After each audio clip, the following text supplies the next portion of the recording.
Welcome back to the Pearl Hale Show. Yeah, all right, all right, all right.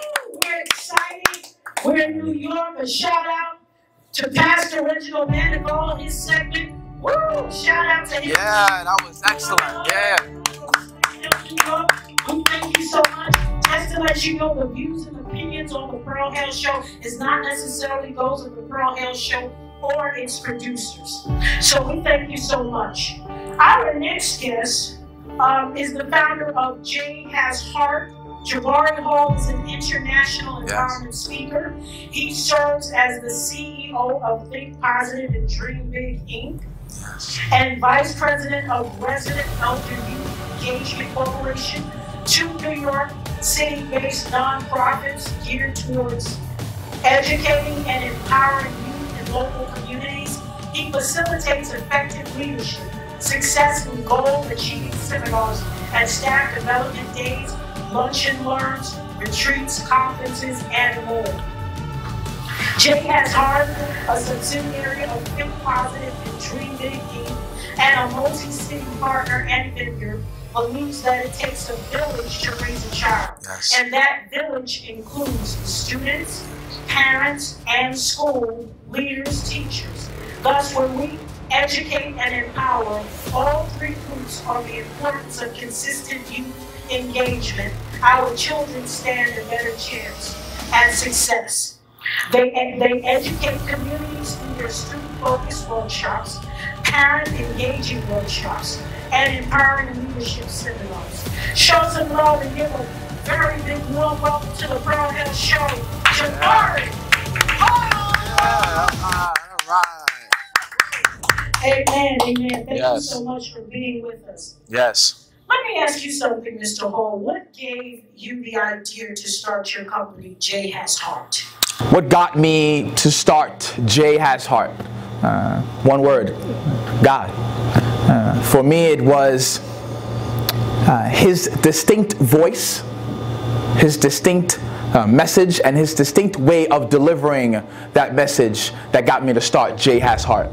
See, it was on a Tuesday morning many years ago, and on this Tuesday morning marked about 8 months of me asking these questions. Why am I still here? What have I been created to accomplish, dear Father? And for 8 months I was asking this question every single day, on my knees, while I walk, while I was with others, while I was alone, at night, asking these two questions. And 8 months later, on that Tuesday morning, I got off the phone while having the best job in the world to me. I was at home. I was a project manager at home, in my robe, telling people what to do. And yet with all of that success, after traveling around and enjoying life, still feeling like there was something left for me to do. Something was missing. I was in this mental battle in chasing success in money, but chasing success in influence. And I was asking God, what is my what? What is my why? And that Tuesday morning he answered very distinctly that my purpose here is to empower the youth. To empower the youth. And I remember at that moment, I remembered being a little boy and in church and saying to myself, when other people would hear God, I'm like, you ain't hear no God. I don't hear God. You hear God? But in that moment I heard him. And from that moment I hear him telling me to continue to inspire the youth through my organization, JHasHeart. Amen, amen, amen. Thank you. Great. What age range does your business organization target and why? Okay, great question. What age range? So specifically for our youth, we target ages 9 through 21. But as you alluded to in the introduction, and sorry for the long introduction there, as you alluded to that, we work with parents, we work with school leaders, and we also work with the youth. Because of that village mentality, because we know that in inspiring the whole child, lifting up the whole child involves the community, involves the parents in the household, and involves the child themselves wanting to accept their capabilities in achieving, and also the man above. So with that, we work with parents and empower them to increase their financial literacy, their credit literacy, helping them to feel healthy and be healthy so that they can then inspire the child. We also work with school leaders and help them to understand their role in educating our children and the important role that has been bestowed upon them. So we speak to them about caring about what they do, committing, taking action, showing respect and empowering each other. Absolutely. And for the youth, ages 9 through 21, we work right after early childhood. And we talk about social and emotional intelligence, helping students to develop empathy towards each other, develop a level of self-awareness about themselves, and then how do they set a goal and accomplish it in life. And through that, we designed an entire curriculum and work with students and parents and leaders across the country. Wow, that's great. What does SEL mean? What is that specifically? Once you elaborate more, what does that mean? Absolutely. SEL, it's an acronym, stands for Social Emotional Learning. There is a breakdown of emotional learning, emotional intelligence, or social learning, or social intelligence, and those two theories have been brought together for SEL, Social Emotional Learning. And it's best described as having 5 competencies, teaching students or teaching individuals, adults alike, about 5 competencies. One is self-awareness, the other is social awareness, another one is self-management, responsible decision-making, and then creating positive relationships. Right, so how do we talk about self-awareness? Being confident in oneself, having a level of self-efficacy about yourself.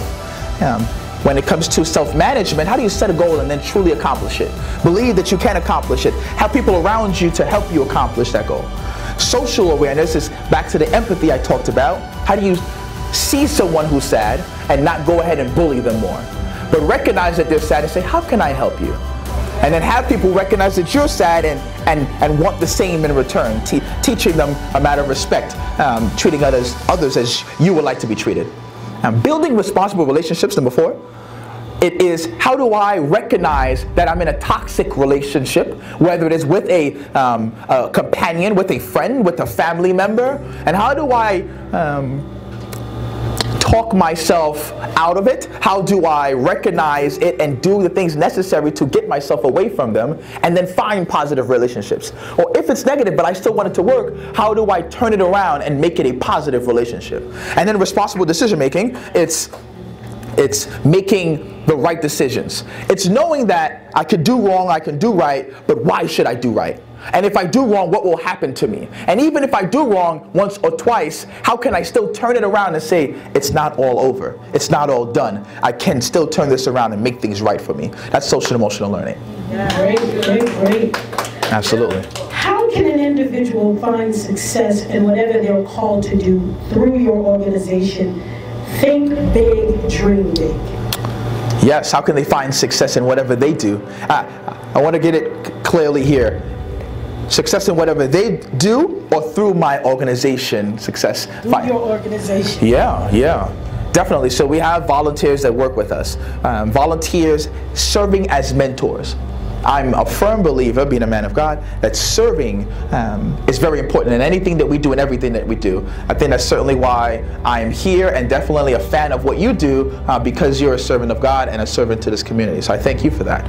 But they can serve as servants, as mentors. So we have a mentorship branch where, depending on the city that we're in, we'll go out and we'll gather a bunch of responsible people, vetting them of course, and now ask them to be mentors to students in a particular community for a particular amount of time. So we'll pick about a 6-week time frame, build a curriculum for those students in that particular area, struggling from certain challenges that particular area produces, and then have mentors work with them to help them overcome those challenges, see through those challenges, and see success at the end. So mentors is one way to find success in our organization. Another way to find success in our organization is through traveling with myself, my assistant, my other staff member. It's when we travel to different places, we get exposure. We get exposed to different youth experiencing different challenges in different areas.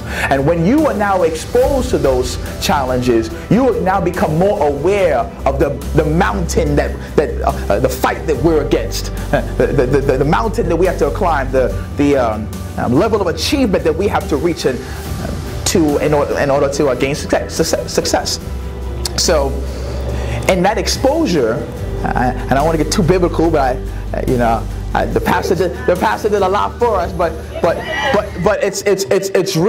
it's really now when you get that exposure, you now see that you have to minister a word. And minister a word doesn't mean you're preaching from Mark or John or Luke. You're not preaching from those gospels, but you're preaching a word that's a positive word from God, an enlightening word from God. So now when they get exposure, they say, you know what? It's not just my area. It is all of these other areas that are experiencing different types of issues. How can I be that beacon of light? How can I shine on that hill and share with them that they too are kings? They too are queens. They too can walk upright and do the right things and be the best that they can be, even in the quicksand that they're in. We need to have a faith so firm, so strong, right? So even in that quicksand, how could they stand strong and be the individuals that they need to be? And that comes from exposure. So I think in those two areas, people can find a lot of success through JHasHeart. Great, great. And how does your faith in Jesus Christ influence your business and organizations? Okay. Oh, no, sitting up here, I'm wondering, where do I go with this? All right? How does my faith in the Lord and Savior keep me going? See, when I answered the first question and why this organization was birthed, it was from God. So because He was the beginning and our end, He will carry me through everything, every challenge that we're going to go through. I think when you're an entrepreneur, when you're starting businesses, when you're influencing people, when you have a vision and you're trying to execute on that vision, and it's a good vision, meaning it's for good, it's of God. Like Pastor said, the enemy will come against you in ways that you won't see, because it's going to come in a spiritual way, because of spiritual warfare. So for me, I don't necessarily see the attacks, but I feel the attacks. I get a vision of the attacks. I remember a few nights ago, I was sleeping and I woke up and I don't want to get too deep, but I saw something there. I saw something there, but I know where my Bible is. My Bible sleeps right next to me, lays right next to me. So I already said the blood of Jesus is on me. So you can come and you can dwell there, but you ain't dwelling up in here. Amen. So with that, I already know that there are spirits out there ready to say, oh no, JHasHeart isn't going to go as far as you want it to go. But because it was started with Christ, it has to end with Christ. Christ is in it. He is in me. Therefore, He is in the business. Therefore, He is in every walk, every step that I take. He is ordering those steps. He's ordering the business. He's ordering the people that I encounter. He's ordering the spirits that I empower.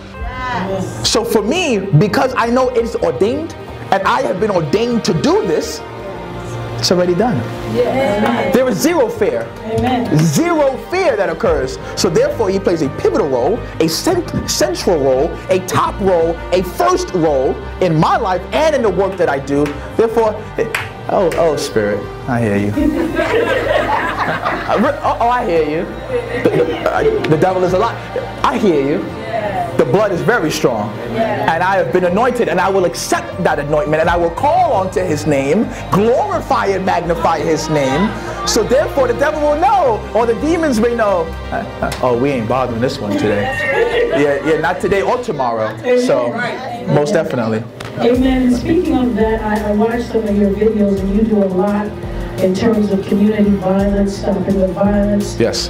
You had some staggering statistics in Chicago. Yes. Talk about that a little bit. Yes.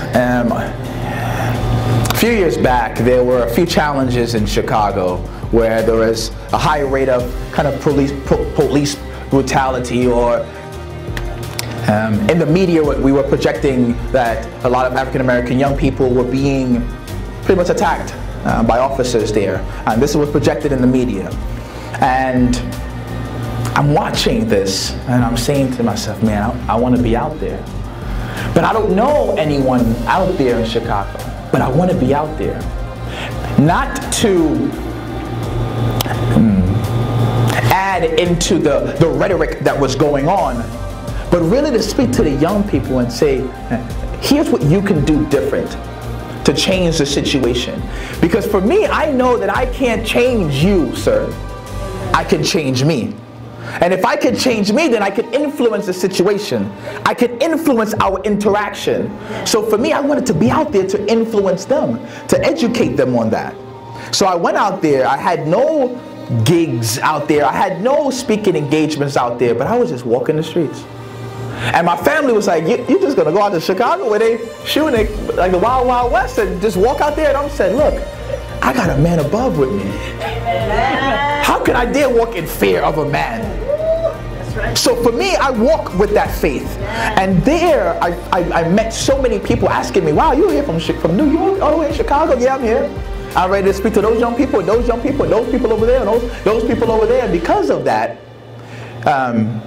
I was able to land a lot of opportunities there and bring a lot of people there to inspire people in South Chicago, in Inglewood, and towns in the South Side, because that's where the violence was going on. See, if you don't know about Chicago, one thing you don't know about Chicago is that the violence there doesn't define Chicago. The violence there doesn't define Chicago, because you'll go speak to the citizens that live there, and they want the violence to stop. They don't understand what's happening. They feel sad about the young people that are dying. So for me, because I understand that, I'm not going to judge them, but I do know that it's a serious situation in Chicago, and that could spread to many of our other cities. Right? There are 2 people that die per day in Chicago. There's a shot clock there. And the timing, how many people die per day, and the numbers are 2 per day. You know, 4 people are shot per day. So the numbers are staggering. And for me, because I know that if this is a place where evil resides, if this is the place where evil is dwelling, if this is the place where light is not shining, that's the place I need to be. That's the place I will go. That's the place I will do my job, what I've been ordained to do, and hopefully, knowingly, I will meet up with other like-minded individuals, and our light will shine together. So we're not just a city. We become a state. We become a country. We become something that no one can stop. No light. No one can stop our light. And that will create this momentum for change in Chicago. So. Don't touch that down. It's getting hot here. We'll be back with more on the Pearl Hale Show. Absolutely. Thank you so much for listening, for watching. Did you enjoy the content? Then click like, click subscribe, and remember, like a tree that grows from a seed, everything that you will be is already inside of you.